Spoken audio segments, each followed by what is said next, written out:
ఇవ్వండి, మీ నాన్న వదిలేసి వచ్చేసారా? కొంచెం ఇంట్లోకి రానిస్తావా? నాకేం ముందు చెప్పండి. వదిలేసి వచ్చేసారుగా. వదిలేసి వచ్చానే. మీరు అలా వదిలేసి వచ్చినప్పుడు మీ నాన్న ఏమనలేదా? ఏమనలేదు.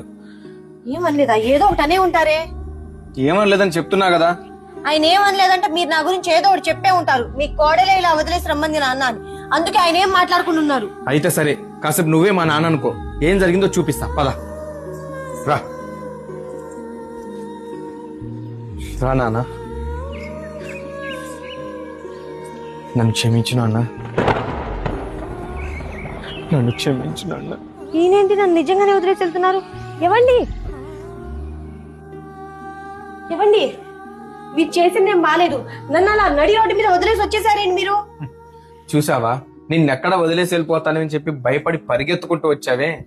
కానీ మా నాన్న నీలా చేయలేదే. నా కొడుకు ఏ పరిస్థితుల్లో నన్ను వదిలేసి వెళ్ళిపోతున్నాడో అని అర్థం చేసుకున్నాడు తప్ప, ఏరా నన్ను ఎందుకు ఇక్కడ వదిలేసి వెళ్ళిపోతున్నావు అని చెప్పి తిరిగి ఒక్క మాట కూడా అడగలేదు. అదేనే నాన్నంటే, అది నాన్నంటే.